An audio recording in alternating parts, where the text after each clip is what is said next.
Hello everybody, Average Gamer, welcome to another Let's Talk. In this episode, PvE. Now, first off, if you don't know what PvE is, it's the opposite of PvP. PvE is player versus environment. Well, what we normally play right now is PvP, player versus player. So, what's the definition of player versus the environment? Basically, it's a player, you or I, that play in a match versus the AI. Now, in my eyes, the way this can be instituted is multiple different ways. Armored warfare, for example. Let me rephrase this in more ways. It can be instituted in multiple stages.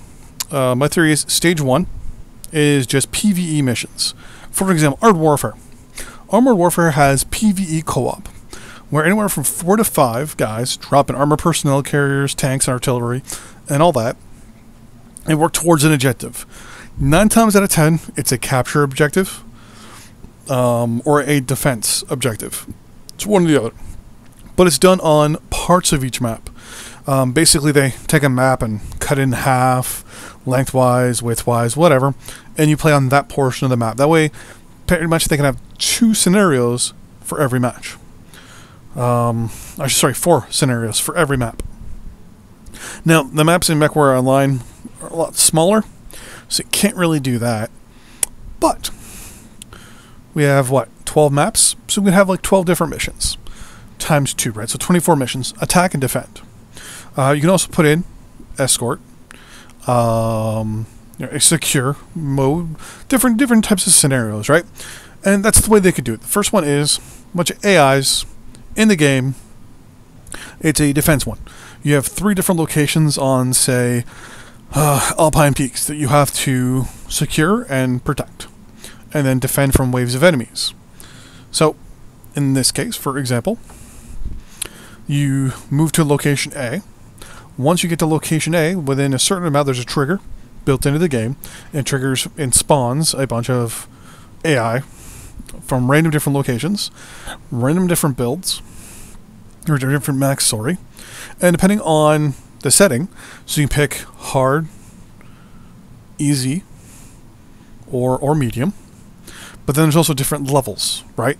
So there's level 1. Everyone has to play level 1 and beat everything on level 1. Then there's level 2 and level 3. And every level has different missions and things like that.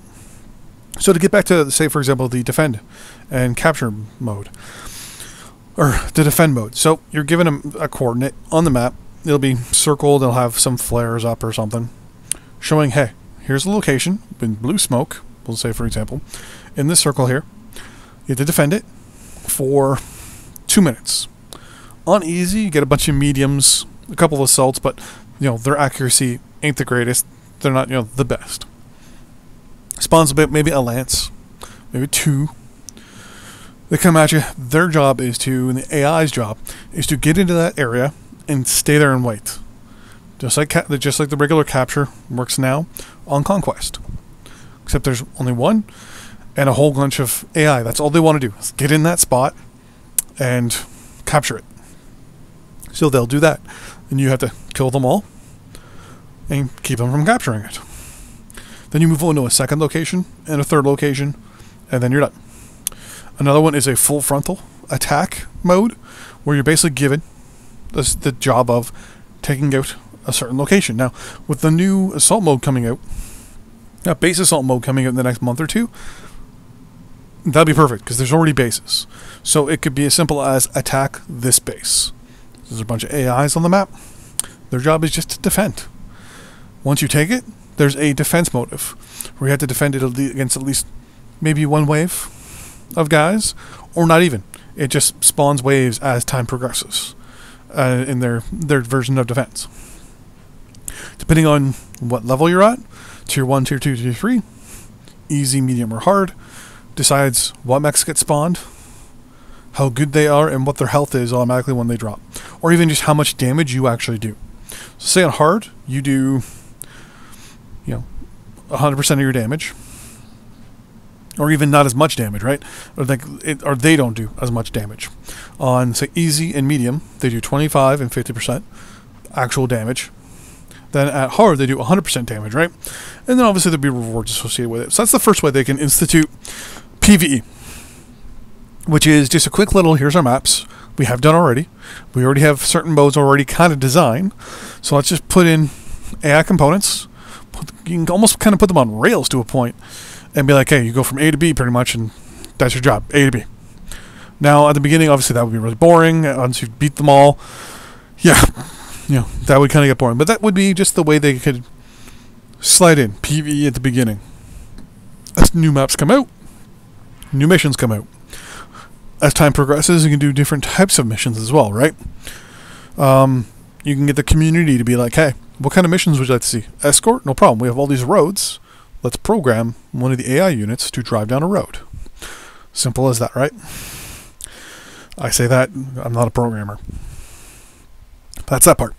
Now, the way to institute it long term will be a campaign mode. So you have PvE, quick play. Then you have PvP,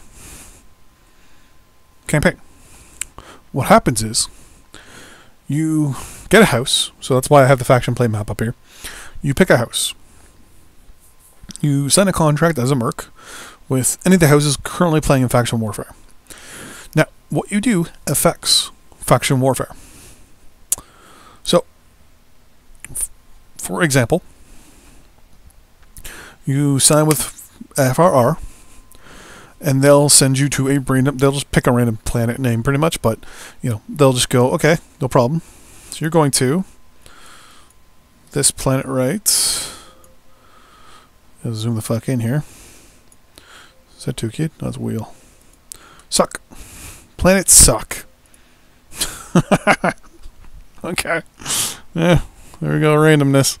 So, it says, hey, for the FRR, right now, we need you at Planet Suck. So you go to Planet Suck. It's not currently being fought over, and this is where it comes into faction warfare. Your mission, if you complete the campaign, gives bonuses towards the people scouting and invading. Like, not much, just a simple little bit of like a C-bill boost, like a 2%, 3% C-bill boost or something, right?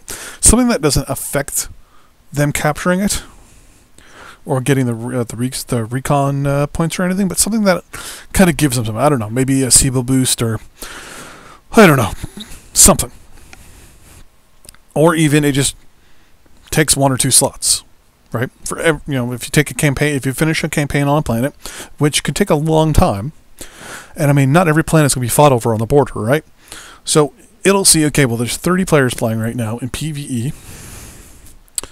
And the FRR for the PvE map planet for this month, or for this season, right? Because there's a season, is the following planet, right? Of Suck 2.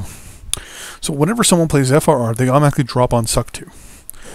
Once everyone completes the campaign, there's a possibility of capturing that planet. Now, obviously, there'll be the other faction. They'll be playing on that planet as well. Now, there could be multiple planets per campaign, per faction, but there'll be a whole bunch of different missions, right?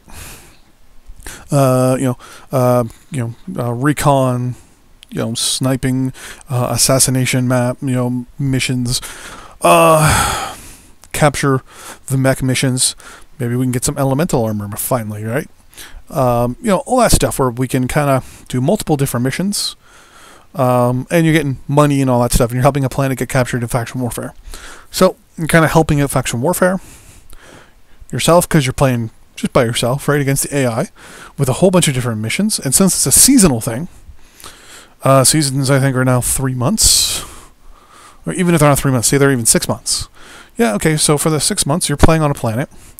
Every day you get a say every day there'll be the daily mission, there'll be a weekly mission, a monthly mission, and each one has a special thing, right? So when you drop on a planet, instead of saying mission here, it'll actually give you all the different missions. You can select one. If you've done it, it shows a check mark. If you've attempted it and failed it, it'll say, available still, but it'll have like an X, or it'll even say attempt 2, 3, 4, how many times you've tried the mission, which I think would be pretty fun. As well, just trying to think here what you could do, to be honest with you. I mean, there's so many different options with PvE. But yeah, have a whole bunch of different missions. I mean, if it's a, say a 3-month season, I mean, you only need like, the same missions. I mean, the missions are going to be obviously constantly repeating, right? But once they finally have the planets themselves designed, and each planet has its own little thing around it, maybe, they'll start making personalized maps for the campaign for the next month, right? Like you have to, unlock the next section of the map type thing. Maybe that's how they can release new maps. Or release them in, PvE first. Everyone has to get to a certain point to unlock it. Have PvE rankings. So, for example, as you go, you unlock levels, unlock special things that you get for rewards to play in quick play, and stuff like that. Yeah. So, I mean, all in all, as I said, there's basically 2 ways they can institute. The first one, or the first wave, would be just quick just quick PvE quick play. You drop with 4 or 5 other people, and you do missions that are already done on current maps and all that stuff. Second one would be campaigns lasting a month, 2 months, 3 months, with multiple different missions on possibly new maps. My theory is that they come up with a PvE variant of the game. That will be something that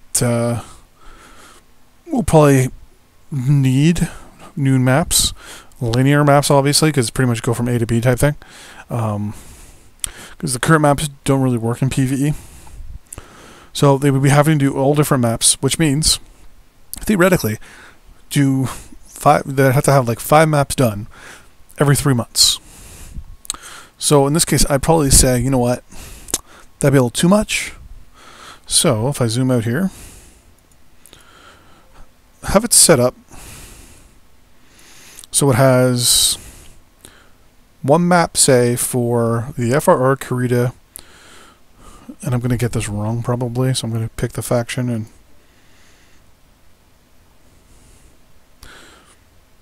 so Steiner. Where's the map? Okay. Oh, there it is right there. So you have Steiner, FRR, and Kurita against 1 map against the 4 clans have 2 or have 1, where it's we'll say Wolf and Falcon versus Bear and Jaguar. Right, so that's 2 maps. Third map is, we'll say, Kurita, Steiner, Kurita versus Steiner, and then say Merrick and Liao, or Merrick, sorry, and my God, I am so rusty at this. Oh, Liao, I was right. Say Merrick and Liao against Steiner, for example. Something like that, right? Like where they take whatever, and then next month or 2 months, 3 months, rotate it around, so that there's 3 clans on 1 clan. Have it so that maybe the Steiner-Davian arrangement is done. So it's Steiner and Davian on one side versus FRR and Kurita. And then the other one is Steiner-Davian versus Merrick and Liao. And then the other one is Steiner-Davian versus all 4 clans. Something like that, right? Have it so that it's kind of lore-ish. And then have it so that, if you beat the campaign, you get a knock or a tick towards capturing the planet. When everyone's done the campaigns for that season, they'll see, okay, guess what? In this season, so-and-so captured it. Now, that also means if you do multiple campaigns, like if you actually play the campaign, say for the first week, beat it in the first week, you did it again, then you get another tick for your faction to take a planet. I know it'll kind of probably get older for a while, or after a while, because every game like this will be limited. I can tell you that they'll probably come up with 100, if they can, PvE missions that you could do. After that, you're probably gonna run into a bit of a problem. But there have to be 100 different maps, right? So, you don't know. I don't know. It'll be hard for them to do. They're definitely going to need a lot of help to do it. So hopefully, fingers crossed, that once the guys from the BattleTech turn-based game is done, they'll maybe kind of look towards these guys and say, hey, well, you're doing a PvE. Would you like some help? Maybe a little consultation on the side. Anyways, that is it for this episode. See you guys next time on the battlefield. Bye-bye.